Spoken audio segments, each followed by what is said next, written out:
தியானம் தியானத்தை பற்றி இப்போ கொஞ்சம் பயிற்சி சுவாமிஜி அதை கேட்டோம். இந்த தியானம் பண்ணுவதற்கு முன்னாடி தியானம் பண்ணுற சமயத்தில் என்னென்ன சாதனைகள் பண்ணணும், தியானம் எப்படி பண்ணணும், அதனுடைய சொரூபம் என்ன அப்படிங்கிற விஷயமெல்லாம் 6வது அத்தியாயத்தில் நம்ம ஏற்கனவே பார்த்தோம். 6வது அத்தியாயம் நான் அந்தர்யோகம் ஒரு 2-4 வருஷத்துக்கு முன்னாடி அந்த அந்தர்யோகத்தில் பார்த்தோம். போன அந்தர்யோகத்தில் அதை ஆரம்பித்து கொஞ்சம் சுருக்கமாக சொன்னேன். பகிரங்க சாதனை, அந்தரங்க சாதனைன்னு சொன்னேன். பகிரங்க சாதனைங்கிறது ஒரு வாழ்க்கையில் நாள் முழுவதும் கடைப்பிடிக்க வேண்டிய சாதனை.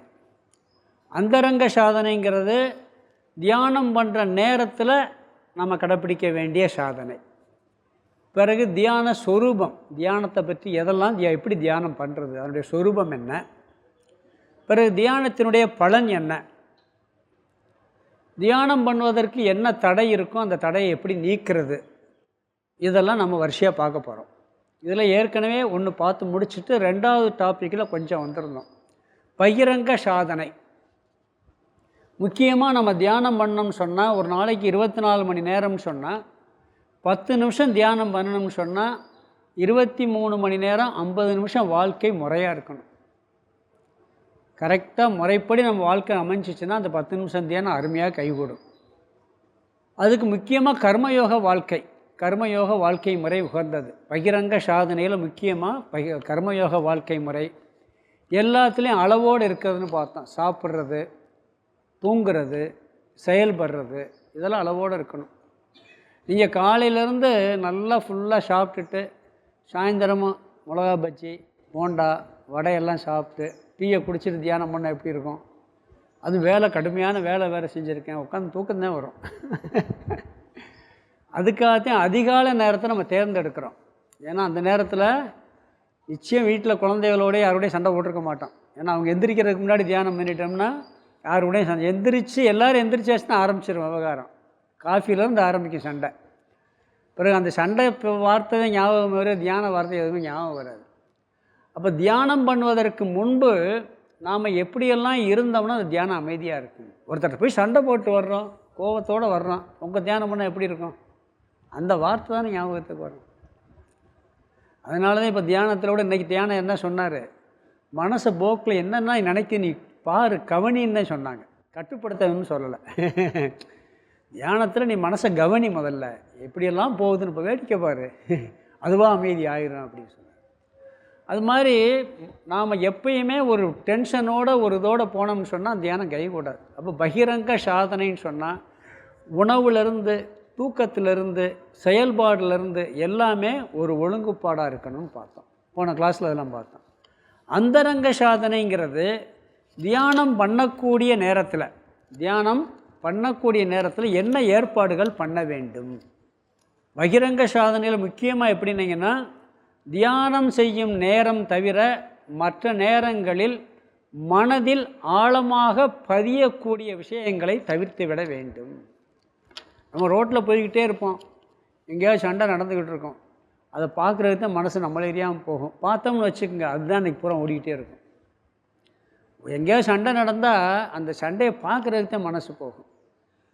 எது மனசு அதே மாதிரி டிவிலேயும் எதுலேயும் ரொம்ப மனசில் ஆழமாக பதிகிற விஷயம் இருந்துச்சுன்னா தியானத்தில் அதுதான் வரும், வேறு எதுவும் ஒன்றும் வராது. அதனால் தியானம்னா ரொம்ப நம்மளை அட்டாச் பண்ணுற விஷயத்தை தவிர்க்கணும். பிறகு கர்மயோக வாழ்க்கை முறை, பிறகு அந்த முயற்சி தொடர்ச்சியாக இருக்கணும், நம்பிக்கையோட தியானத்தை தொடரணும். இதெல்லாம் வெளியே இருந்து நாம் செய்யக்கூடிய சாதனைகள். தியானம் பண்ணுற நேரத்தில் 8 விஷயம் இருக்குது. எந்த இடத்துல தியானம் பண்ணுறது, எந்த டயத்தில் தியானம் பண்ணுறது, எவ்வளவு நேரம் தியானம் பண்ணுறது, எந்த டைம், எந்த காலத்தில் தியானம் பண்ணுறது, எவ்வளவு காலம் தியானம் பண்ணுறது, ஆசனம், விரிக்கிற ஆசனம் எப்படி இருக்கும், இது 3ஐயும் போன கிளாஸில் பார்த்துட்டோம். திசைக்கு வந்தோம், போன கிளாஸில் எல்லாம் பார்த்துருக்கோம். இடம் எப்படி இருக்கணும், தனிமையான இடமா இருக்கணும், பயம் இல்லாத இடமா இருக்கணும். சில இடம் தனிமையாக இருக்கும், காட்டில் போய் உட்காந்தா, சுடுகாட்டில் கூட தான் தனிமையாக இருக்கும், ஆனால் பேய் வந்துடுமோன்னு பயம் இருக்கும். இருக்குமா இருக்காதா? சுடுகாட்டில் போய் தியானம் பண்ணால் பேய் வந்துடுமோன்னு, காட்டில் உட்காந்தா மிருகங்கள் வந்துடுமோன்னு பயம் இருக்கும். அதே மாதிரி பாம்பு வந்துடுமோ, பூச்சி வந்துடுமோன்னு பயம் இருக்கும். இல்லாட்டி யாராவது வந்து நம்ம டிஸ்டர்ப் பண்ணிடுவாங்களோன்னு பயம் இருக்கும். பயமில்லாத இடமா இருக்கணும். தனிமை மட்டும் முக்கியம் இல்லை, தனிமையான இடம் பயமில்லாத இடமா இருக்கணும். அதுக்கு ஒரே இடம், எல்லோரும் எந்திரிக்கிறதுக்கு முன்னாடி தனியாக இருந்துடும். டிவி இல்லாத ரூமாக இருந்தால் தனியாக இருக்கும். ஏன்னா காலையில் மற்றவங்க எந்திரிக்கிறதுக்கு முன்னாடி நம்ம எந்திரிச்சு தியானம் பண்ணால் அது தனியான இடம்தான், அது அமைதியான இடம்தான். அது மட்டும் இல்லை, யாருமே பார்க்காத இடமா இருக்கணும். முதல்ல ஆரம்பத்தில் சேர்ந்து தியானம் பண்ணலாம், ஆனால் பிறகு தனியாகத்தையும் தியானம் பண்ணணும். ஆரம்பத்தில் கூட்டு தியானம் உட்காந்து பண்ணுறோம், இதெல்லாம் கரெக்டு. பல பயிற்சிக்காக நீங்கள் தனியாக உட்காந்து தியானம் பண்ண போய் ஒரு இடத்துல 4 பேர் சேர்ந்து தியானம் பண்ணால் தியானமே சரியாக வராது. ஏன்னா அவர் எம்பிட்டு நேரம் பண்ணிக்கிட்டு இருக்காரு, அவர் என்ன எந்திரிச்சிட்டாரா எந்திரிக்கலாங்கிற புத்தி தான் ஓடிக்கிட்டே இருக்கும். ஏன்னா கண்ணை மூடி உட்காந்துருப்போம்ல, ஒன்றும் தெரியாது நம்மளுக்கு. அதனால் தனியாக தியானம் பண்ணணும். அது டிஸ்டர்ப் இல்லாத இடமா இருக்கணும். இதெல்லாம் பார்த்தோம். யாரும் சில பேர் பெருமைக்காக தியானம் பண்ணுறதெல்லாம் இருக்குது. நம்மளை 4 பேர் பார்க்கணும், நம்ம தியானம் பண்ணுறதை பார்க்கணும், அப்படிலாம் இருக்கக்கூடாது. பார்க்காம யாருமே இல்லாத இடமாக இருக்கணும். இதெல்லாம் பார்த்தோம். பிறகு நேரம், எந்த நேரம்னு சொன்னால் அவர் எந்த நேரம்னு குறிப்பிடலை. பொதுவாக அதிகாலை நேரம், மாலை நேரம் உகந்த நேரம். ஏன்னா அப்போ தான் ஒரு அமைதியான ஒரு சிச்சுவேஷன் சூழ்நிலை இருக்கும். அதனால் எந்த நேரங்கிறது நம்ம அமைதியான நேரம் காலம். பொதுவாக சூரிய உதயத்துக்கு முன்னாடி பெஸ்ட்டு. வெளியே தனியாக ஒரு ஆசிரமத்தில் இருந்தீங்கன்னா எல்லா நேரமும் அமைதியாக இருக்கும், பண்ணலாம்.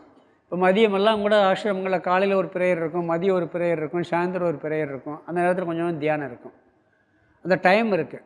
இப்போ முன்னாடி அந்தரியம் வைப்பாங்க, தபோவனத்தோடு சில அந்தரியம் இருக்குது. காலையிலே அந்தரியம் இருக்கும், மதியம் அந்தரியம் இருக்கும். காலை அந்தரியம் எப்படின்னா நாமாவளி சொன்னோன்னே 10 நிமிஷம் தியானம் இருக்கும். அது ஒழுங்காக எல்லோரும் தியானம் பண்ணிடுவாங்க, பார்த்துருக்கேன். நல்லா உட்காந்து தியானம் பண்ணுவாங்க. மத்தியானம் சாப்பிட்ட உடனே 2 மணிக்கு 1:30க்கு சாப்பாடு, 2 மணிக்கு வந்தவுடனே நாமாவளி தியானம் பண்ண எப்படி இருக்கும்? 2:30க்கு தியானம் பண்ண எப்படி இருக்கும்? இங்கேயே தூக்கம் வருது, இப்போயே தூக்கம் வருது, சாப்பிட்டவுடனே தூக்கம்தான் வரும். அப்போ காலம் அந்த வயிறு நம்மளுக்கு ரொம்ப பசியாகவும் இருக்கக்கூடாது, பசி இல்லாமல் இருக்கக்கூடாது. அந்த மாதிரி ஒரு இருக்கக்கூடிய டைமாக இருக்கணும். அப்புறம் எவ்வளவு காலம் தியானம் பண்ணுறதுன்னு பார்க்கும்பொழுது என்ன சொன்னால், நாம் ஆரம்பத்தில் ஒரு 5 நிமிஷம் 10 நிமிஷம் பண்ணலாம். பிறகு கொஞ்சமாக கூட்டணும். நம்ம பொறுப்புகள்லாம் குறையும் பொழுது தியான காலத்தை கூட்டணும். அரை மணி நேரம், 30 நிமிஷம், 40 நிமிஷம், 1 மணி நேரம் கூட ஜபம் பண்ணலாம், தியானம் பண்ணலாம். அது நம்மளுடைய நேரத்தை பொறுத்து இருக்குது. ஆனால் ஒன்றே ஒரு கண்டிஷன்னா 5 நிமிஷம் 10 நிமிஷமாக விடாமல் பண்ணணும். இன்றைக்கி ஒரு நாள் பண்ணுறது, இன்றைக்கி எத்தனாம் தேதி? மார்ச் 15. அடுத்து ஏப்ரல் 19ஆம் தேதி தியானம் பண்ணுவோம். ஏன்னா அன்றைக்கி அந்தரியோகம். ஒரு 5, அதாவது எப்படி நாம் தினந்தோறும் குளிக்கிறோமோ, தினமும் பல்லு விளக்குறோமோ, அது மாதிரி மனசை சுத்தப்படுத்துறதுக்கு ஒரு சாதனை. ஒரு ஊதுபத்தியை பொருத்தி வச்சு ஒரு 5 நிமிஷமாவது உட்காந்து கண்ணை மூடி, அது எப்படி தியானம் இருக்குது? உருவ வழிபாடு பூஜை பண்ணுற மாதிரி தியானம் இருக்குது. இல்லை நம்மளுக்கு பிடிச்ச இஷ்ட தெய்வத்தை தியானம் பண்ணுற நினச்சி பார்க்குறது, இஷ்ட தெய்வத்துக்கு பூஜை பண்ணுறது மாதிரி எல்லாம் சொல்ல போகிறார் தியானத்தில். வெளியே பண்ணுற பூஜையை கண்ணை மூடி தியானம் பண்ணி பூஜை பண்ணுற மாதிரி நினைக்கிறது. இல்லை ஒரே மந்திரத்தை ஒரு 10 நிமிஷம் சொல்கிறது, 5 நிமிஷம் சொல்கிறது, 108 தடவை சொல்கிறது. நம்மளுடைய குலதெய்வமோ இஷ்ட தெய்வ மந்திரங்களை தீட்சை வாங்கி பண்ணலாம், இல்லாட்டாலும் பண்ணலாம், தப்பு இல்லை. இதை விடாமல், காலம்னா என்னென்னா எவ்வளவு காலங்கிறத விட அந்த காலம் தொடர்ச்சியாக இருக்க வேண்டும்னு பார்த்தோம். அப்புறம் ஆசனம்ங்கிறது கடுமையாக பாறை மாதிரி இருந்தாலும் கஷ்டமாக இருக்கும். பஞ்சுமத்தையில் உட்காந்து ஸ்திரமாக உட்கார முடியாது. ஒன்று நம்ம தோல்லாம் அதுக்காகத்தான் சொல்லுவாங்க, மான் தோல் புளித்தோல்லாம் எப்படின்னா மிருதுவாகவும் இருக்காது, ரொம்ப கடினமாகவும் இருக்காது. இப்போ எல்லாம் தோல்லாம் வந்தால் போலீஸ் பிடிச்சி போயிடும், தோலை வச்சு பண்ணிங்கன்னா. இன்னொன்று, அந்த தோல் துப்பாக்கியில் சுட்டு கொன்று எடுத்த தோலாக இருக்கக்கூடாது. மான் தோலை பிடித்தாலும் இயல்பாக இறந்துருக்கணும். அந்த தோல் தான் அந்த காலத்தில் வச்சு பண்ணுவாங்க. இல்லாட்டி சாதாரணமாக ஒரு சமுக்காலம் மடிச்சிருந்தால், கொஞ்சம் திக்காக இருந்தால் அது நல்லா தியானம் பண்ணுறதுக்கு இப்படிப்பட்ட ஆசனமாக இருக்கணும். இந்த ராமகிருஷ்ணர்கிட்ட ஒருத்தர் மான்தோல் வச்சு தியானம் பண்ண தெரியுமா உங்களுக்கு? ராமகிருஷ்ணரோட அறையில் ஒரு மான்தோல் தொங்கிக்கிட்டு இருக்கோம். அவருடைய அறையில் மான்தோல் தொங்க போட்டிருப்பார். ஒரு ஆணி அடித்து மான்தோலை தொங்க போட்டிருப்பார்.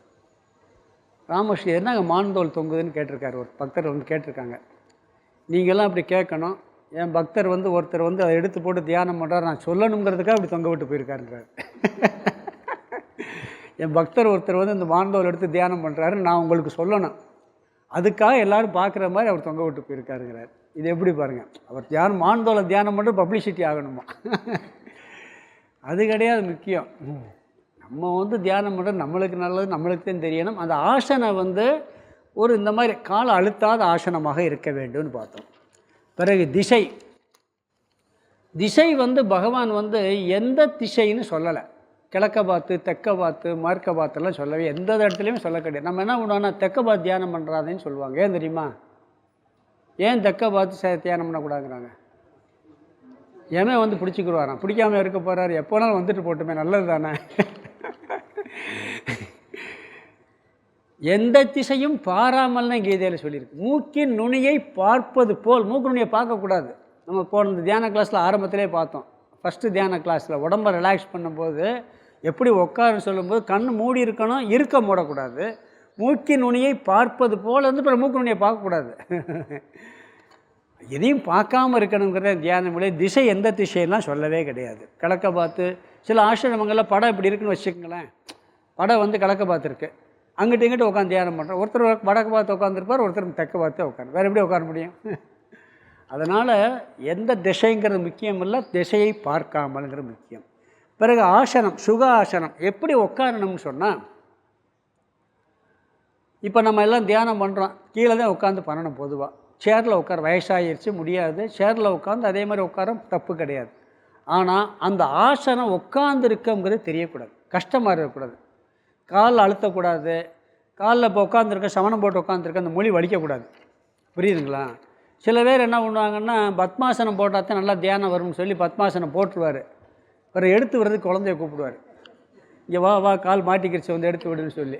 என்ன, ஏன்னா காலை எடுக்கக்கூட முடியாது. அப்படி சுக பிடிச்சிக்கிறேன் சில நேரங்களில்.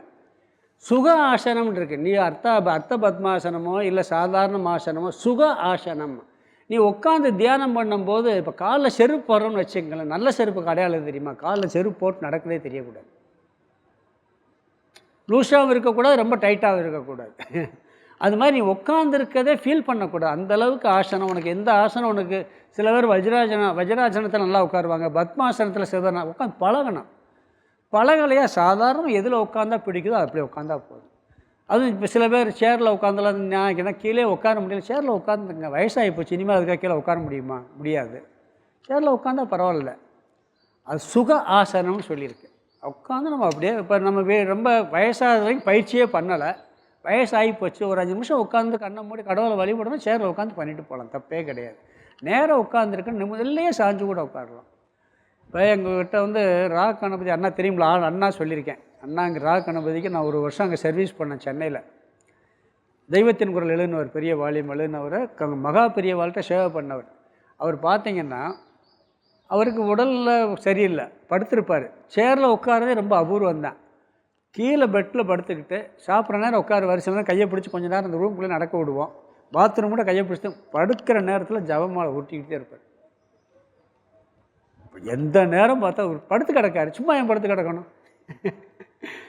படுத்துக்கிட்டே அவர் ஜபம் பண்ணுறார், தியானம் பண்ணுறார்.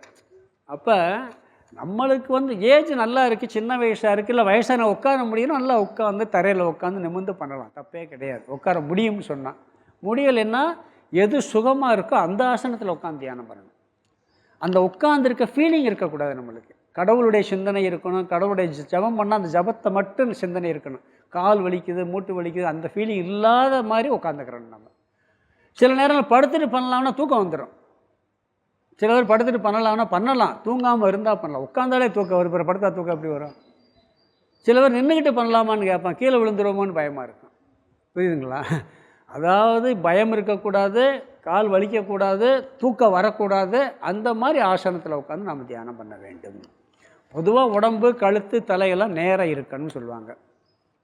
பிராணன் இது ஆசனம், மூச்சு. இந்த பிராணங்கிறதே நம்ம இதுக்கு முந்தின கிளாஸில் சாமி சொன்னார், பார்த்தோம். அதாவது மனசு அமைதியாக இருக்கும்போது நீங்கள் சாதாரணமாக பாருங்கள், சாதாரண மூச்சு இப்படி கவனித்து பாருங்கள், இப்படி கையை வச்சு பார்த்தீங்கன்னா தெரியும். மனசு அமைதியாக இருக்கும், மூச்சு அது பாட்டுக்கு அமைதியாக போய் வந்துக்கிட்டே இருக்கும். மூச்சு எப்படி வரும்? அமைதியாக போய் வந்துக்கிட்டே இருக்கும். மனசு படபடன்னு ஏதோ சஞ்சலப்பட்டுக்கிட்டு கோபமாவோ டென்ஷனாக இருக்கோ பாருங்கள், மூச்சு வேகமாக போய் வரும். ஒன்று சீராகவே இருக்காது மூச்சு. மூச்சு என்ன பண்ணால் வேகமாக போய் வரும். இப்போ மனசு அமைதியாக இருக்கும்போது பிராணன் எப்படி இருக்கு? அமைதியாக போய் வருதா இல்லையா? மனசு அமைதியாக இருந்தால் பிராணன் அமைதியாக இருக்குது. அப்போ பிராணன் அமைதியான மனசு அமைதியாகவும் ஆகாதா? மனசை அமைதிப்படுத்துறது நம்ம கையில் கிடையாது, அது பயிற்சியினால தான் முடியும். ஆனால் பிராணனை நீங்கள் உட்கார்ந்த நிமிஷத்தில் அமைதியாக உள்ளே இழுத்து மெதுவாக வெளில முடியுமா முடியாதா?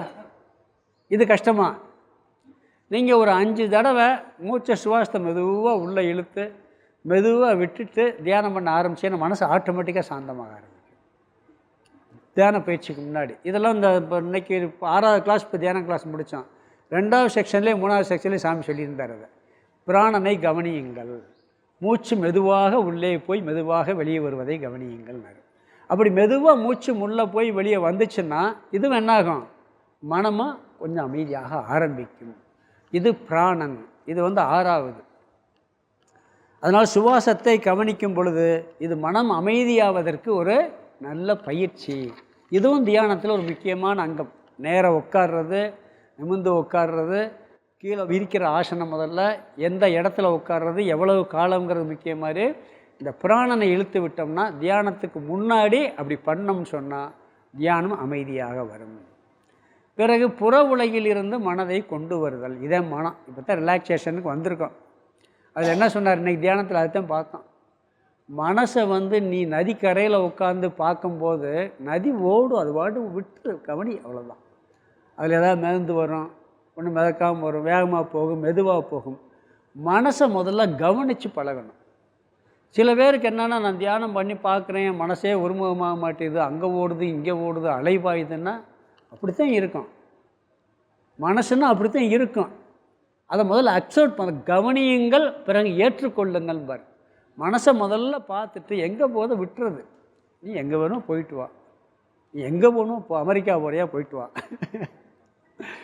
இங்கே உட்காந்துருக்கான், மனசு யார் கையில் இருக்கா? கிளாஸில் கூட பார்த்திங்கன்னா இன்ட்ரெஸ்ட்டாக இருந்தால் நம்மளை ஏரியாமல் உள்ளே வந்துடும்.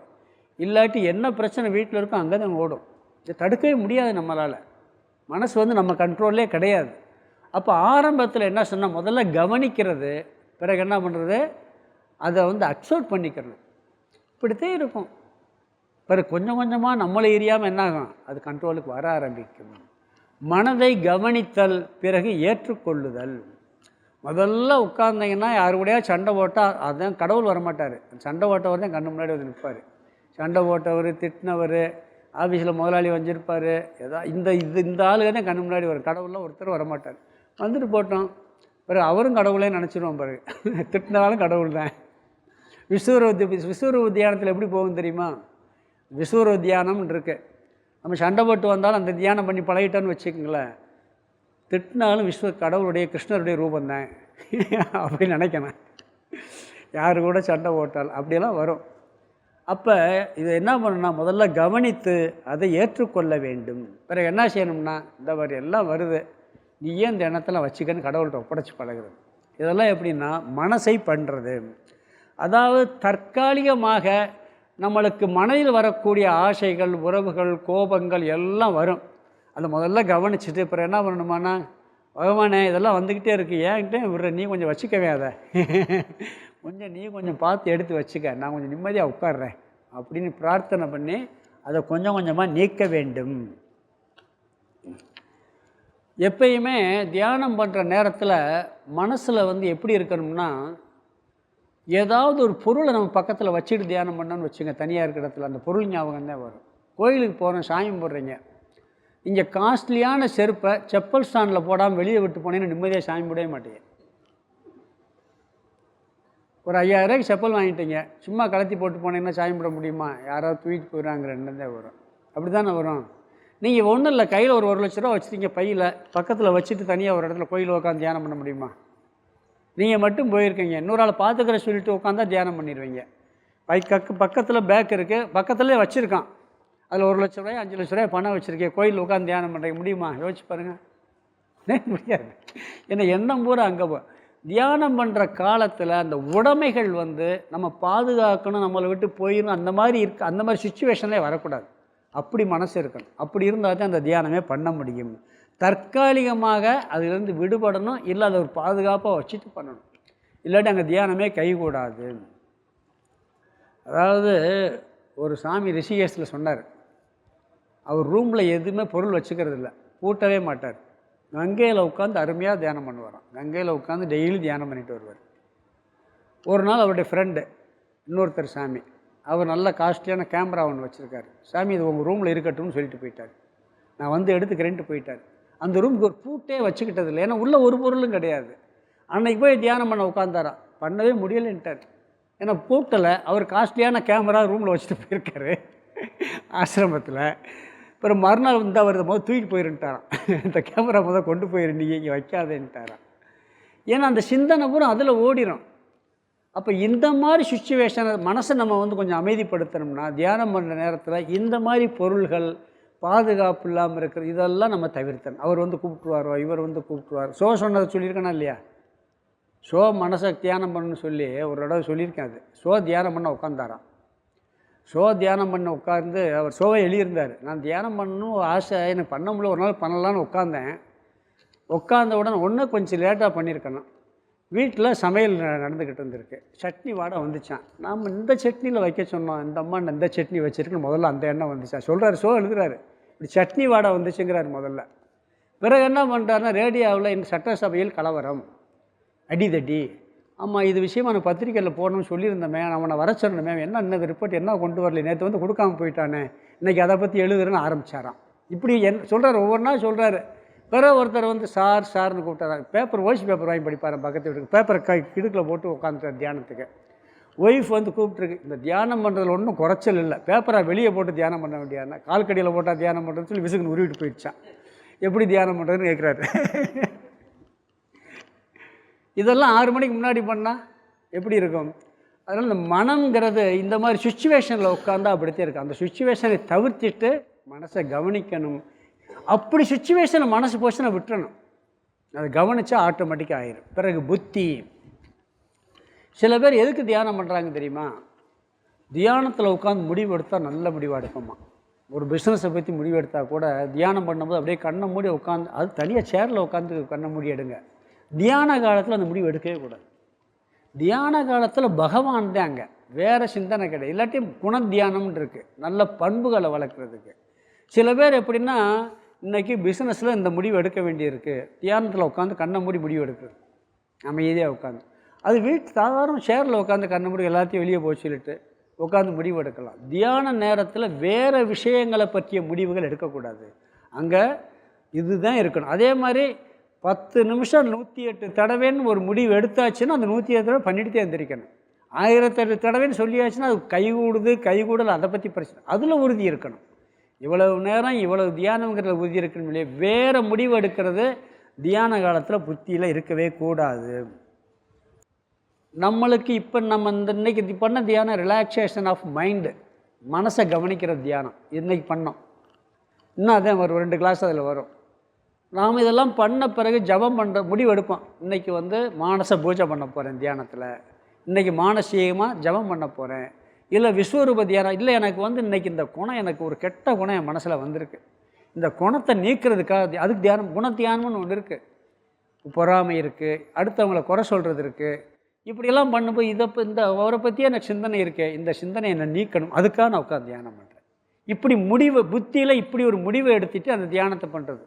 இந்த குணத்தியானம்ங்கிறது மட்டும் நாம் எப்போ வேணாலும் பண்ணலாம். ஞாபகம் வச்சுங்க, உங்களுக்கு வந்து ஏதாவது ஒரு பண்பு, ஒரு குணம் வந்து உங்களை தாக்குதுன்னு வச்சுக்கோங்க, அந்த குணத்தினால, கெட்ட குணத்தினால, கோபத்தினால பாதிக்கப்பட்டிருக்கீங்க, இல்லை பொறாமையினால் பாதிக்கப்பட்டிருக்கோம், வேறு ஏதோ ஒரு காரணத்தினால ஒரு கெட்ட குணம் நம்ம ஒரு ஆசையினால் பாதிக்கப்பட்டிருக்கோம்னா அதை நீக்கிறதுக்காக உட்காந்து தியானம் பண்ணலாம். ஸ்பெஷலாக மற்ற தியானம் இல்லாமல் இதுக்கு ஸ்பெஷலாக உட்காந்து அதில் இருக்க தோஷத்தெல்லாம் நினச்சி இந்த குணம் என்னை விட்டு போயிடணும், இந்த நல்ல குணம் எனக்கு வரணும் அப்படின்னு சொல்லி தியானம் பண்ணுறது. இப்படி புத்தியில் முடிவு பண்ணி தியானம் பண்ணுறது இது புத்தி.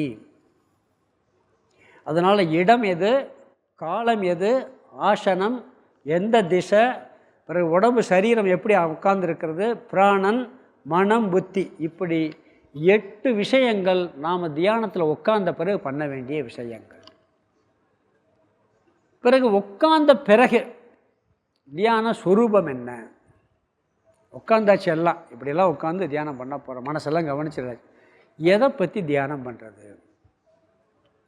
சில பேர் சொல்கிறாங்க தியானத்துடைய முதிர்ச்சி நிலை என்னன்னா எந்த எண்ணமுமே இல்லாமல் இருக்கிறது தியானத்துடைய முதிர்ச்சி நிலைங்கிறாங்க.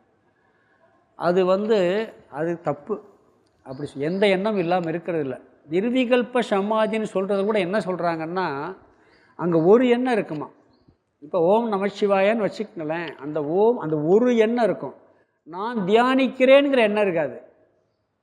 நான் தியானிக்கிறேன் நான்கிற உணர்வு இருக்காது. அந்த ஒரு எண்ணம் மட்டும் ஓடுமா. திரிபுடின்னு சொல்லுவாங்க, நான் தியானிக்கிறேன், நான் இருக்கேன், நான் தியானம் செய்கிறேங்கிற எண்ணம். பிறகு அந்த மந்திரத்தை பற்றி அந்த 3 சேர்ந்துருக்கு தியானத்துடைய உச்சநிலை. இந்த 2 போயிடுச்சுன்னா ஒரு எண்ணம் இருக்கும். அதைத்தான் நம்ம சமாதின்னு சொல்கிறாங்க வேதாந்தத்துப்படி. அதுவும் இல்லாமல் போகிறதுங்கிறது நிர்விகல்பம்னு சொல்கிறது இல்லை நம்ம இதில். அதனால் என்னென்னா கட்டாயம் எண்ணம் இருக்கும். அதில் 2 விதமாக இருக்கும். ஒன்று ஞானத்துக்கு முன்னாடி பண்ணுற தியானம் இருக்குது, ஞானத்துக்கு பின்னாடி பண்ணுற தியானம் இருக்குது. ஞானத்துக்கு முன்னாடி பண்ணுற தியானத்துக்கு பேர் உபாசனம்னு பேர். உபாசனம் சொன்னால் அதாவது ஏதாவது உலக விஷயங்களில் இருக்கக்கூடிய எண்ணங்களையெல்லாம் விட்டு கடவுள் விஷயத்துக்கு திருப்புறது உபாசனம். உலக எண்ணங்களில் இருக்கக்கூடிய பேர் நாமத்தெல்லாம் விட்டு கடவுள் நாமத்துக்கு திருப்புறது உபாசனா தியானம். இதெல்லாம் ஞானத்துக்கு முன்னாடி சென்றது. மற்ற உருவங்களை நினைப்பதற்கு பிறகு கடவுள் உருவத்தை நினைக்கிறது. மற்ற செயல்களை நினைக்கிறதுக்கு முன்னாடி கடவுளை பூஜை பண்ணுறது மாதிரி நினைக்கிறது. இதெல்லாம் எப்படின்னா ஞானத்துக்கு முன்னாடி பண்ணக்கூடிய தியான சம்பந்தப்பட்ட விஷயங்கள். அதில் நிறைய இருக்குது. மானச பூஜை, மானச ஜபம். ஒருத்தர் மனசுலேயே கோயில் கட்டினார் தெரியுமில்ல, பூசல் நாயனார் தானே. மனசுக்குள்ளே உட்காந்து மரத்தடியில் உட்காந்து கோயிலை கட்டி கும்பாபிஷேகம் வரைக்கும் போயிட்டார் அவர். மனசுக்குள்ளேயே டெய்லி உட்காந்து வானந்தோன்றது, அடித்தளம் பொறுப்பு கட்டி. என்ன கடவுளே ஒரு காட்சி கொடுத்துட்டாரா இல்லையா. அரசன் கட்டின கோயிலுக்கு போக மாட்டேன்ட்டார். இன்னொரு நாளைக்கு கும்பாபிஷேகத்தை டேட்டை மாற்றி வையின்ட்டார் கடவுளே அப்போ அந்த மானசீகமாக கோயில் கட்டுறார் அவர். அதுக்கு எவ்வளோ பலம் இருக்குது. அது மாதிரி மானசீக பூஜை, மானசீக ஜபம், விஸ்வரூப தியானம், குணத்தியானம், இதெல்லாம் ஞானத்துக்கு முன்னாடி பண்ணுற தியானங்கள். இதெல்லாம் தியானத்தினுடைய ஸ்வரூபம். ஞானம் வந்தாச்சுன்னு சொன்னால் அதாவது இந்த பகவானுடைய நாமத்தையும் ரூபத்தையும் விட்டுட்டு தத்துவ விஷயத்தை மனதில் கொண்டு வருதல்.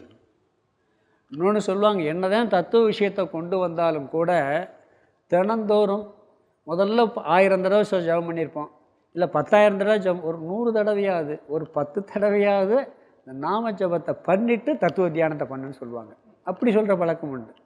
ஏன்னா கொஞ்சம் முதல்ல ரொம்ப பண்ணியிருப்போம், அதை குறைச்சிட்டு கடவுள் எண்ணத்துக்கு வர்றது. அப்போ தத்துவத்தை பற்றி அகம் பிரம்மாஸ்மி, அயமாத்மா பிரம்ம, பிரஜானம் பிரம்ம, தத்துவமசின்னு சொல்லி மகா வாக்கியங்கள்லாம் இருக்குது. அகம் சச்சிதானந்த ஸ்வரூபக, நான் நிறைவானவன், நான் பூரணமானவன், எனக்கு எந்த குறையுமே இல்லை. தத்துவம் கொஞ்சம் புரிஞ்சு தியானம் பண்ணி பார்த்தீங்கன்னா இது பேரானந்தமாக இருக்கும். தத்துவம் புரியறதுக்கு முன்னாடி இது பண்ணக்கூடாது. புரிஞ்சு நம்மளுடைய ஸ்வரூபம் நிறைவானது, பூரணமானது, இறை ஸ்வரூபங்கிற தத்துவம் மனசுக்குள்ளே வந்துருச்சுன்னா இந்த தியானம் நீங்கள் பண்ணினீங்கன்னு வச்சுக்கோங்க, அப்படி ஒரு அமைதி ஏற்படும் மனசில். இது எப்போ உள்ள தியானம்னா ஞானத்திற்கு தத்துவத்தை புரிஞ்ச பிறகு பண்ணுற தியானம். இதில் இது தியான ஸ்வரூபம். ஒன்று ஞானத்துக்கு முன்னாடி, ஞானத்துக்கு பின்னாடி. ஞானத்துக்கு முன்னாடி எப்பொழுதுமே மனசு கடவுள் எப்படி படைச்சிருக்காருன்னா சஞ்சலத்தோடு தான் படைச்சிருக்காரு. அது மட்டும் இல்லை, உறுதியான முடிவை எடுக்காது. அலைபாயும் ஸ்திரமற்ற தன்மை இருக்கும், சஞ்சலத்தோடையே படைச்சிருக்காரு. அந்த சஞ்சலத்தை நீக்குவதற்கு பண்ணுற தியானம் தான் இந்த ஞானத்துக்கு முன்பு பண்ணக்கூடிய தியானம். பலவிதமான உலக ஆசைகள், பலவிதமான எண்ணங்கள், பலவிதமான தவறான குணங்கள் எல்லாம் ஞானத்துக்கு முன்னாடி மொத்தமாக குமிஞ்சு போயிருக்கும், மாறி மாறி வந்துக்கிட்டே இருக்கும். அதிலிருந்து பகவான் பக்கம் இதை திருப்ப வேண்டும். அதுக்குத்தான் சொன்னார், முதல்ல ரசித்து பழகுங்க, மனசை பார்த்து எங்கே ஓடுறையா போயிட்டு போ. குழந்தை ஓடுறத ரசிப்போம்ல, இன்றைக்கி தியானத்தில் குழந்தை சின்ன குழந்தையில பார்த்திங்கன்னா அது விளையாடுறதுல ரசிப்போம். அது அங்கிட்டு ஓட, கீழே விழுகும், பிறகு எந்திரிக்கும், எல்லாத்தையும் ரசிப்போம். ரசிக்க மாட்டோமா? அது மாதிரி மனசு ஓடும், கீழே விழுகும், எல்லாம் பண்ணும். இதை முதல்ல ரசித்து பழகி பிறகு என்ன பண்ண, கடவுள் பக்கம் திருப்பி கொண்டு வர வேண்டும். நல்ல எண்ணத்துக்கும் கெட்ட எண்ணத்துக்கும் எப்பயுமே மனசில் போராட்டம் நடந்துக்கிட்டே இருக்கும். நாம் கடவுளை நினைக்கணும்னு உட்காருவோம், அது என்ன நினைக்கும், மத்தியான சாப்பாட்டில் ஞாபகம் போயிடும். வீட்டில் ஏதாவது ஸ்பெஷலாக செய்ய சொல்லியிருப்போம், இல்லை காலையில் டிஃபன் ஸ்பெஷலாக சொல்லியிருப்போம், அதில் எண்ணம் போகும். வேறு எங்கேயாவது ஒரு ஃப்ரெண்ட்ஸோட போகலான்னு சொல்லியிருப்போம், அந்த எண்ணம் போகும். மனசு வந்து எப்பயுமே பார்த்திங்கன்னா 2 போராட்டம் தான். ஒன்று நல்லதுக்கும் கெட்டதுக்கும். 2 பேர் சண்டை போட்டால் ரசிக்கிறோமா இல்லையா? சினிமாவில் ஹீரோ வில்லன்னு சண்டை போட்டால் எவ்வளோ கைத்தட்டல் தட்டுறோம், ரசிக்கிறோமா இல்லையா? அது மாதிரி மனசுக்குள்ளே 2 ஹீரோவும் வில்லன்னு சண்டை போட்டுக்கிட்டு இருக்காங்க. இதை ரசித்து பழகணும். பாண்டவர்களும் கௌரவர்களும் சண்டை போட்டது மாதிரி எப்பயுமே நல்ல எண்ணத்துக்கும் கெட்ட எண்ணத்துக்குள்ளே சண்டை போட்டுக்கிட்டே இருக்கும். இது அதை தூக்கி சாப்பிட பார்க்க, அது இதை தூக்கி சாப்பிட பார்க்க. முதல்ல அதை அந்த எண்ணத்தை ரசித்து கடைசியில் என்ன பண்ண சண்டையை கடவுள்கிட்ட போட வச்சிடணும். இந்த எண்ணங்களை எல்லாம் கடவுள் எண்ணத்துக்கும் உலக எண்ணத்துக்கும் சண்டை வரும். முதல்ல வேறு வேறு எண்ணத்துக்கு வரும், பிறகு உலக எண்ணமும் கடவுள் எண்ணமும் சண்டை நடக்கும். அதில் எப்படி முதல்ல என்ன பண்ணுவார், வில்லன் செவிக்கிறது மாதிரி தான் காமிப்பான் சினிமாவில், ஹீரோ ஜெயிக்கிற மாதிரி காமிக்க மாட்டான். அப்படியே டென்ஷன் ஆகி எங்கள் ஹீரோ தோற்று போயிடுவாரோன்னு நினைக்கிற நேரம் எந்திரிச்சிருவார் ஹீரோ. எந்திரிச்சு பிறகு என்ன பண்ணுவார், வில்லன் நடிச்சிருவார். அது மாதிரி உலக எண்ணம் நம்மளை ஜெயிச்சிக்கிட்டே இருக்கும். நீங்கள் போராடுவீங்க, 108 தடவை ஜெபம் பண்ணணும்னு உட்காந்தா 3 தடவை கடவுள் பக்கம் போயிருக்கோம்.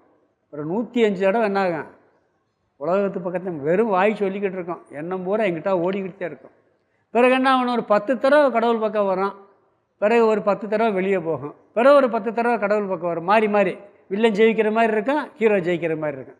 முதல்ல வில்லன் மட்டும் ஜெயிக்கிற மாதிரி இருக்கும், பிறகு கடைசியில் என்ன ஒன்று 75% கடவுள் பக்கம் வந்துடும், 25% உலக சிந்தனை, பிறகு கடைசியில் எப்படி ஹீரோவே ஜெயிச்சிருவார். இது பயிற்சியினாலே பண்ண முடியுமே ஒழிய, இதை வந்து அந்த போராட்டத்துக்குள்ள இப்படியெல்லாம் இருக்கும். மனசு எப்படி சிதறி இருக்குன்னு ஒரு உதாரணம் சொன்னார். கடுகு மூடை இருக்கு பார்த்தீங்களா, அந்த கடுகு மூடையை உடச்சி விடுங்க, அப்படியே சிதறி ஓடும். மனசை திறந்து விட்டால் அப்படித்தான் இருக்கா எண்ணங்கள். இந்த கடுகு மூடை மாதிரி சிதறி ஓடுறது மாதிரி இருக்குது. அதை பொறுக்கிறது எவ்வளோ கஷ்டம். அது மாதிரி தான் கொண்டு வரணும். மனதினுடைய சுபாவம் இதுன்னு பிரிஞ்சுக்கிட்டு ஞானத்துக்கு முன்னாடி இப்படித்தான் போராடி கொண்டு வரணும். ஓரளவுக்குத்தான் வரும். முழுசாக 100% கண்ட்ரோல் பண்ணுறதுங்கிறது நம்ம விவகாரமே இல்லாமல் இருந்தால்தே முடியும். அதெல்லாம் ரொம்ப விவகாரம் இருந்தால் ஓரளவு கண்ட்ரோல் ஆனால் போகும். ஞானம் வந்துருச்சுன்னா, தத்துவம் புரிஞ்சிருச்சுன்னு வச்சுக்கோங்களேன், ஞானத்துக்கு பின்னாடி மனசு என்ன பண்ணும், ஆத்ம விஷயங்களில் பொருத்த வேண்டும். எதில் பொருத்தனா, கடவுள் சம்பந்தப்பட்ட விஷயங்களில் மனதை பொருத்த வேண்டும். அதில் வந்து ஓரளவுக்கு சிந்தனை கண்ட்ரோல் ஆகும். காற்றில்லாத இடத்தில் உள்ள தீபத்தை போலங்கிறார். காற்றில்லாத இடம் எங்கே இருக்குது, காற்றில்லாத இடம் இருக்காது. ஒரு கண்ணாடி கூண்டுக்குள்ளே தீபம் வச்சுட்டோம்னா ஃபேன் ஓடினாலும் எப்படி இருக்கும், அது பாட்டுக்கு நேரம் எரிஞ்சிக்கிட்டு இருக்கும். அப்படி இந்த உலக ஆசைகள் உலக எண்ணங்கள்லாம் நீக்கியது கண்ணாடி கூண்டு மாதிரி. அதுக்குள்ளே அந்த எண்ணம் கடவுளுடைய எண்ணம் அல்லது தத்துவ விஷயங்கள் வரும் பொழுது அது நேரடியாக போகும். தீபம் வந்து மனசு மாதிரி, காற்று வந்து ஆசை மாதிரி. அப்படி இந்த அசைவில்லாத காற்று அசைவில்லாத இடத்தில் உள்ள தீபம் எப்படி எரியுதோ அப்படி மனசு வரும். காளகஸ்தி போயிருக்கீங்களா? காளகஸ்தியில் தீபத்தை பார்த்துருக்கீங்களா? மூலஸ்தானத்தில் காற்றே அடிக்காது, அங்கே மட்டும் தீபம் ஆடி ஆடி அசைஞ்சிக்கிட்டே இருக்கும். ஏன்னா அதுக்கு வாயு ஸ்தலம், அங்கே உள்ளேயும் காற்று உள்ளே சுற்றிக்கிட்டே இருக்கும் அங்கே. அதனால அங்கே தீபம் அப்படி அசையும். காற்றில்லாத இடத்துல இருக்கக்கூடிய தீபம் வந்து அசையாதது மாதிரி எல்லா எண்ணங்களும் கடவுள் பக்கம் வந்துவிடும். அதாவது இல்லறத்தில் எல்லாருமே இல்லறவாசிகள் தான். துறவிகளை விட இல்லறத்தார்களோட இப்போ துறவிகள் தான் கடமை ஜாஸ்தி. துறவிகளுக்கு இப்போ வேலை ஜாஸ்தி ஆகிப்போச்சு. சிரமம்தான். வீட்டில் 4 பேரை சமாளிக்கணும், இங்கே 50 பேரை சமாளிக்கணும். பொதுவாக இல்லறத்தில் எப்படின்னு சொன்னீங்கன்னா, கடமைகளை விடாமல் தியான பயிற்சியில் ஈடுபடணும். கடமை இருந்தே ஆகும், அதை விடாமல் தியான பயிற்சியில் ஈடுபடணும். பிறகு வானப்பிரஸ்தன் ஆன உடனே என்ன பண்ணால் கடமையில் கொஞ்சம் குறைச்சிக்கிட்டு அதிகமாக தியான பயிற்சியில் ஈடுபட வேண்டும். ராமகிருஷ்ணன் சொல்கிறாள், ஒரு கையில் உலக விஷயத்தை பிடிச்சிக்க, ஒரு கையில் பகவானை பிடிச்சிக்கம்பார். பிறகு 2 கையிலையும் உலக விஷயம் 2 கையிலையும் சேர்ந்து பகவானை பிடிச்சி அப்படி கொஞ்சம் கொஞ்சமாக விட்டுட்டு இங்கே வர வேண்டும். அதாவது ஒருத்தர் குழந்தை இல்லாமல் ரொம்ப நாள் கழித்து குழந்தை பிறந்துச்சுன்னா, அந்த தாய் வந்து குழந்தை வெளியே விளையாண்டுக்கிட்டு இருந்து சமையல் பண்ணிக்கிட்டு இருப்பாப்புல விளையாட விட்டுட்டு. ஆனால் சமையலில் மனசே போகாது. எங்கே போகும், இந்த குழந்தை பக்கம்தான் போகும். என்ன வேலை பார்த்தாலும் சிந்தனை பூரா என்ன இருக்கான், குழந்தை பக்கம் இருக்கும்.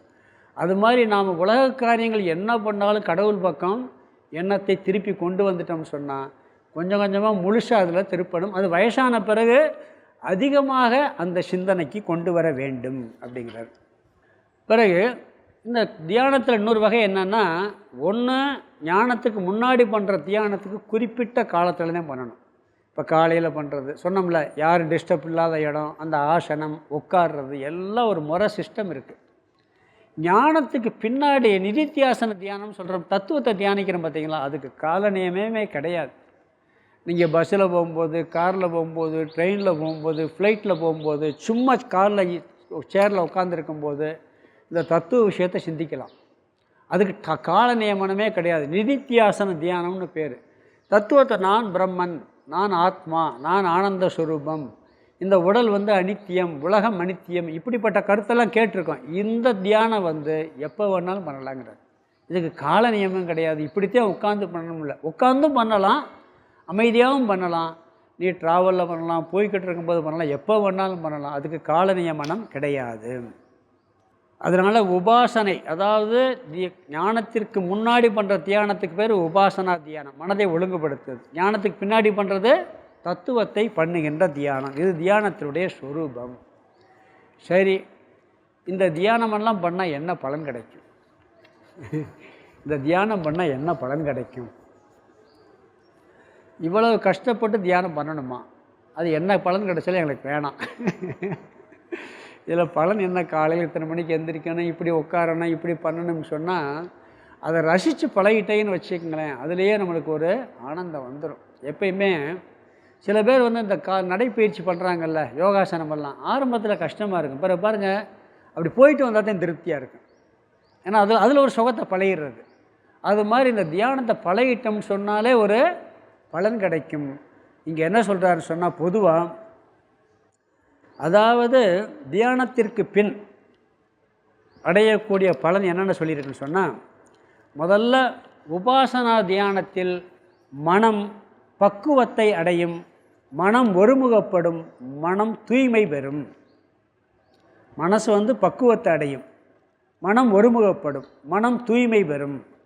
இப்போ குணத்தியானம்லாம் இருக்குது, பொறாமை மாதிரி குணம் தியானமெல்லாம் இருக்குது, இது நீக்கிறதுக்கு.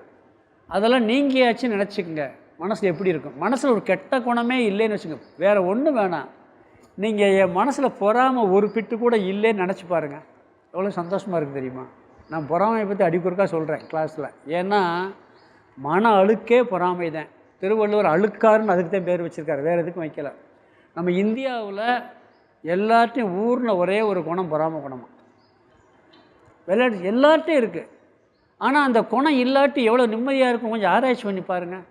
பொறாமப்பட்டாலே மனசு வேதனைப்படுது, வயிறு எரியுது, நம்மளுக்கு தான் கஷ்டமாக இருக்குது, ஆனால் நீக்க முடியலை. இதெல்லாம் நீக்கினா எப்படி இருக்கும்? குணத்தியானத்தில் இதெல்லாம் நீக்கலாம். ஒருத்தர் சொன்னார், 7 வருஷம் நான் பொறாமையை மட்டும் தியானம் பண்ணி நீக்கினேன்னார். இப்போ அவ்வளோ சந்தோஷமாக இருக்குனார். அப்படி இது பொறாமை மட்டும் கோபம், ஏதோ விஷயங்கள் இருக்குது, இதெல்லாம் நீக்கினோம்னா மனம் என்ன ஆகுது? முதல்ல அமைதி வருகின்றது, கெட்ட குணங்கள் நீங்கி நல்ல குணங்கள் வருகின்றது. மனசில் கெட்ட குணம் இருந்தால் இருந்துட்டு போகுது, நம்மளுக்கு என்ன அது பாட்டுக்கு இருந்துட்டு போகுதுன்னா, கெட்ட குணம் இருந்தால் ஃப்ரீயாக இருக்க முடியாது, சந்தோஷமாகவே இருக்க முடியாது. முதல்ல அதை புரிஞ்சுக்கிறணும். குளிக்காமல் இருந்தால் எப்படி இருக்குது? குளிக்காமல் இருந்தால் எப்படி இருக்கும்? அழுக்கு சட்டை போட்டிருந்தால் எப்படி இருக்கும்? ஃப்ரெஷ்ஷாக இருக்கா? குளிக்காமல் அழுக்கு சட்டை போட்டால் இப்போ கசகசன்னு இருக்குது, எரிச்சலாக இருக்குன்னு சொல்கிறோமா இல்லையா? நீங்கள் அதே மாதிரி கெட்ட குணம் ரொம்ப இருக்கிறவன் வெளியே பார்த்தீங்கன்னா, வெளியே படோடமாக இருக்கலாம், ஆனந்தமாக இருக்கிற மாதிரி தெரியலாம், கார் இருக்கலாம், பங்களா இருக்கலாம், மாலை மரியாதையோடு இருக்கலாம். ஆனால் மனசில் ஒரு ஃப்ரெஷ்னஸ்ஸே இருக்காது. எப்போ பார்த்தாலும் ஏதோ கசகசன்னு நம்மளுக்கு எப்படி சொல்கிறோமோ அது மாதிரி அவனுக்கு மனசில் நிம்மதிங்கிறது ஒரு நாள் இருக்காது. நம்ம நினச்சிக்கிட்டு இருக்கான், அவன் தான்ப்பா நல்லா இருக்கான், நல்ல மனுஷனில் எங்கே நல்லா இருக்கான்ட்டு. உண்மையிலே அவனால் நிம்மதியாக இருக்க முடியாது. வெளியே வேணால் தெரியலாம். அந்த மனசில் எவ்வளவு மோசமான எண்ணங்கள் இருக்கோ அவ்வளவு தூரத்துக்கு மனசில் ஒரு சுமை இருக்கும், ஒரு பாரம் இருக்கும், ஒரு அழுக்கு இருக்கும், ஒரு ஃப்ரீனஸ்ஸே இருக்காது. இந்த தியானம் பண்ண அதெல்லாம் நீங்கும் பொழுது எப்படி குளிச்சுட்டு புதுச்சட்டை போட்டு நல்லா தேய்ச்சி நீட்டாக ட்ரெஸ் போட்டு வந்தால் எவ்வளோ ஃப்ரெஷ்ஷாக இருக்கோ அது மாதிரி இந்த குணத்தியானமெல்லாம் பண்ணிட்டு வந்தோம்னு சொன்னால் மனசு ஃப்ரீயாக இருக்கும், அப்படியே அமைதியாக ஆனந்தமாக இருக்கும். இப்படி ஒரு பலன் இதில் கிடைக்கும். சமபுத்தி வரும். பொருள்களிடத்தில், மனிதர்களிடத்தில், சூழ்நிலைகளில் சமபுத்தி வரும். விவகாரத்தில் கிடையாது. விவகாரத்தில் சமபுத்தி வரக்கூடாது. விவகாரத்தில் சமபுத்தி வரக்கூடாது.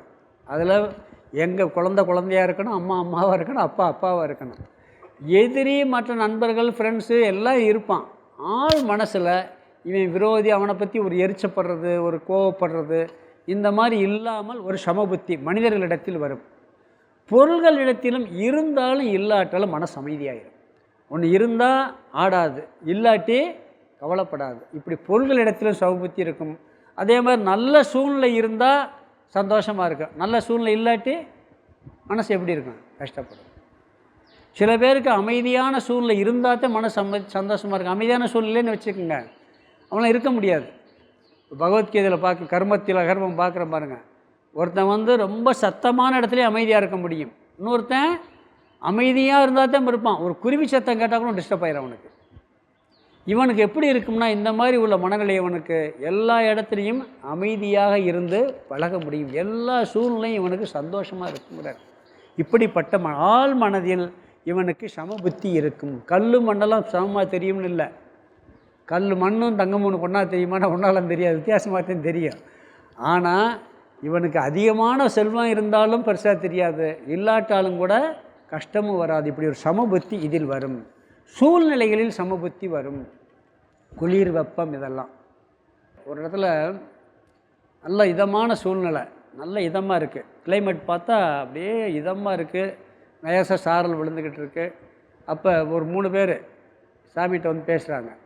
ஒருத்தர் என்ன சொன்னார் தெரியுமா? இந்த நேரம் இந்த கிளைமேட்டுக்கு அதுக்கும் அப்படியே அமைதியாக இருக்குது, அழகாக இருக்குது, தியானம் பண்ணால் நல்லா இருக்குன்னாராம். இன்னொருத்தர் சொன்னாராம், சூடாக மிளகா பச்சி ஒரு ஃபில்டர் காஃபி சாப்பிட்டா நல்லா இருக்கும்னாராம். இன்னொருத்தர் நல்லா கம்பளியை பற்றி தூங்குனா நல்லா இருக்கும்னாராம்.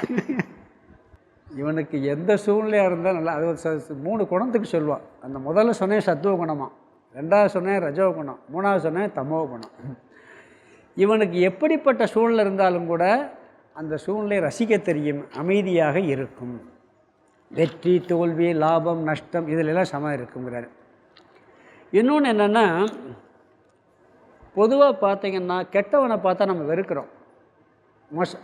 கெட்டவன்கிட்ட சேரக்கூடாது, கூட இருக்கக்கூடாது. கெட்டவன்கிட்ட கூட இருக்கக்கூடாது, சேரக்கூடாது, நம்ம தனியாக ஒதுங்கி இருக்கிறது தர்மம். ஆனால் மனசுக்குள்ளே இவ்வளோ மோசமானவனான்னு சொல்லி ஒரு துவேஷம் வருது பார்த்தீங்களா, அது கூடாது. வால்மீகி மேலே நாரதருக்கு துவேஷம் வந்திருந்தா வால்மீகி உருவாயிருப்பாரா? யோசிச்சு பாருங்கள். வால்மீகி யார்? கொள்ளைக்காரன். வால்மீகி எப்படிப்பட்ட கொள்ளைக்காரன்னு சொல்கிறாங்கன்னா, பொருள் இல்லாட்டி கொண்டு விடுவாராம். வழிப்பறி திருட வால்மீகி. நாரதர் என்ன பண்ணார்? அவர் மேலே கருணை காட்டி அவர் முனிவராக மாற்றி விட்டார். அது அவரால் முடிச்சு. நம்ம அது என்ன சொல்கிறாங்கன்னா, ஒருத்தருக்கு ஒரு சூழ்நிலை இருக்கலாம், அவனை மாற்ற முயற்சி பண்ணால் முடியலை. யாரையும் கண்டு ஆள் மனசில் வெறுப்பு வரக்கூடாதுன்னு சொல்லுவாங்க. விருப்பு வெறுப்புத்தே முக்கியம். இவனை பார்த்தாலே எரிச்சலாக இருக்குது அப்படிங்கிறதெல்லாம் அந்த தியானம் பண்ண இந்த இருமைகளிலிருந்து விடுபட முடியும். அமெரிக்காவில் ஒரு நீதிபதி தூக்கு தண்டனை கொடுத்தாராம் ஒரு கைதிக்கு. தூக்கு தண்டனை கொடுத்து முடிச்சுட்டு, கடவுள் அவன் மீது கருணை புரியட்டும்னார். அது எது காமிக்குதுன்னா, அவர் மேலே வெறுப்பு இல்லைன்னு காமிக்குது. அவன் பெரிய தப்பு, இவர் கடமை செஞ்சுட்டார். ஆனால் என்ன சொன்னாராம்? கடவுள் அவன் மீது கருணை புரியட்டும் அப்படின்னு சொன்னாராம். சித்பவானந்தர் தெரியுமில்ல? சித்பவானந்தர் பற்றி கேள்விப்பட்டிருக்கீங்களா? அவர் பண்ணதெல்லாம். அவர் காலையில் 3:30 மணிக்கு எந்திரிப்பார். ஒரு நாள் கூட தியானத்தை நிப்பாட்டு விட்டதில்லை. 4 to 5 அங்கே பிரேயர் இருக்குது. அவருக்கு உடல்நிலை சரியாகிறது வரைக்கும் ஒரு நாள் கூட. அதே மாதிரி எந்திரிக்கும் போது சொல்லுவாங்க, நீ கெடியாரமெல்லாம் கூட தப்பாக ஓடிடும். அவர் எப்போ எந்திரிக்கிறார் அதே 3:30. அந்த செகண்ட் முள்ளு 12 விட்டு தாண்டும் எந்திரிச்சு நிமிந்து உட்காருவாராம். அப்படியே அவர் தியானம் பண்ணுவார். அப்படி எந்திரிச்சு உட்காந்து அப்படி ரெகுலராக பண்ணவர். அவருக்கு எல்லாருமே வெறுப்பு இல்லைங்கிறதுக்கு ஒரு சம்பவம். கோபக்காரர், பயங்கர கோவப்படுவார். அடினாலும் அடிச்சு போடுவார் எல்லாத்தையும். அந்த மாதிரி கோவப்படக்கூடியவர். அந்த ஆசிரமத்தில் ஒரு அரிசி மூடையை திருடிட்டாங்க, சொல்லியிருக்கேன். அரிசி மூடையை ஒரு 7-8 மூடையை 10 மூடையை திருட்டிட்டான், போட்டை உடச்சி. இப்போ திறந்து பார்த்தா மூடையை காணா. இப்போ ஆனால் அந்த மூடை ஒழுகிக்கிட்டே போயிருக்கு. அதை பின்னாடியே திறந்து போனால் ஆத்தங்கரை, காவிரி ஆத்தங்கரையில் அந்த நாணல் புல் இருக்குது பார்த்தீங்களா, அந்த புல்லுக்குள்ளே ஒழிச்சு வச்சுருந்துருக்கான். ஒழிச்சு வச்ச உடனே பார்த்துருக்காரு. பார்த்துட்டு அவன் ஏன்னா தூக்கிட்டு போக முடியலை, மறுநாள் எடுத்துக்கலாம் போயிட்டான். இவர் என்ன பண்ணியிருக்காரு, மறுநாள் வந்தால் இவனை அடித்து போலீஸ் ஸ்டேஷனில் ஒப்படைச்சிடலான்னு சொல்லியிருக்காங்க. பிடிச்சி போலீஸில் எல்லாம் போட்டால் யாரோ ரெக்கமெண்டேஷன் பண்ணி போயிடுவான், அவன் திருடுனதுக்கு நம்மளே தண்டனை கொடுத்துருவோம்னாரான். அதனால் அவன் அடித்து கட்டி வச்சுருவோம்ன்ருக்காரு. எல்லாம் சன்னியாசிகள் பிரம்மச்சரி எல்லாம் போய் ஒளிஞ்சிருந்து நாணலுக்குள்ளே ஒளிஞ்சிருந்து என்ன பண்ணியிருக்காங்க, அவன் வந்திருக்காங்க. அதே மாதிரி நிறையா பேர் ஒரு வாங்கி கவனமாக இருந்திருக்காங்க. கம்பல் போய் அடிச்சிருக்காங்க. அடித்தா ஒரு சாமியார் 100 சாமியார் மண்டையை உடச்சிட்டார் நைட்டில் இருட்டில் தெரியாமல். அந்த அளவுக்கு அடித்து பூரா இழுத்துட்டு வந்து பிடிச்சி ரூமில் அடைச்சிட்டாங்க. கட்டி வச்சுட்டு என்ன பண்ணியிருக்காரு கேட்டாராம். அந்த காலத்தில் பஞ்சம் ஜாஸ்தி, எங்களுக்கு சாப்பாட்டுக்கு வழி இல்லை, அது இல்லை, அதனால் நாங்கள் பண்ணிட்டோம் சாமி. நானா புறாத்தி 60 வருஷம் நல்லா சாப்பாடை போட்டு அந்த மூடை இன்னும் ஒரு 7-8 மூடையை சேர்த்து ஒரு டிராக்டில் ஏற்றி வீட்டுக்கு அனுப்பிச்சி விட்டார். எப்படி பாருங்க, அந்த திருட்ட மூட்டையோட சேர்த்து திருப்பி கொஞ்சம் சேர்த்து அனுப்பிச்சி விட்டார் அவர். அப்போ அவருக்கு உள் மனசில் வெறுப்பு கிடையாது. இதெல்லாம் என்னென்னா இதனுடைய பலன் சமபுத்தி இப்படியெல்லாம் வரும்னு சொல்கிறாங்க. பாரத போரில் இந்த ஈமக்கிரியைகள் பண்ணுவாங்க. யாருக்கு முதல் ஈமக்கிரியை பண்ணாங்க தெரியுமா? கிருஷ்ணர் வந்து சொல்வார், யாருக்கு முதல்ல சகுனிக்கு பண்ண சொல்வார். முதல் ஈமக்கிரியை சகுனிக்கு அந்த முதல் மரியாதை விடுப்பார் கிருஷ்ணர். எல்லோரும் கோபம் வரும், அவனால தான் இந்த யுத்தமே நடந்துச்சு, அவனுக்கு போய் பண்ண சொல்கிறீங்கன்ட்டு. அவன் அந்த மாதிரி மாறினதுக்கு காரணம் நீங்கள் ஆரம்ப காலத்தில் படித்தீங்கன்னா தெரியும், சூழ்நிலை. அதனால் அவனுக்கு தான் அவன் எவ்வளோ சிரமப்பட்டான், அவன் எவ்வளோ கொடுமையை அனுபவிச்சாங்கிறது உங்களுக்கு தெரியாது சின்ன வயசில் அப்படின்னு சொல்லி அவனுக்கு முதல் ஈமக்கிரியை கிருஷ்ணர் பண்ண சொல்வார். பாருங்கள், சகுனிக்கு போய் பண்ண சொன்ன யாரை ஏற்றுக்குருவோமா? இப்படி இந்த மாதிரி ஒரு சமமான புத்தி, எல்லாவற்றையும் ஏற்றுக்கொள்ளக்கூடிய மனப்பான்மையெல்லாம் தியானத்தினுடைய இந்த பலனாக கிடைக்கும்னு சொல்லியிருக்கார். இன்னும் சில விஷயங்கள் இருக்குது. இந்த தியான வீழ்ச்சி அடைஞ்சா இதில் என்ன இதுன்னு சொல்லலாம். அடுத்த கிளாஸில் ஒரு அரை மணி நேரம் அதை பற்றி சொல்லி இந்த தியான கிளாஸை நிறைவு பண்ணுறேன். அடுத்த கிளாஸில் பார்க்கலாம். ஓம் பூர்ணமத பூர்ணமிதம் பூர்ணாத் பூர்ணமுதட்சியதே பூர்ணஸ்ய பூர்ணமாதாய பூர்ணமேவாவசிஷ்யதே. ஓம் சாந்தி சாந்தி சாந்தி. ஹரி ஓம் ஆதிகுருநாத சுவாமிக்கு ஜெய்.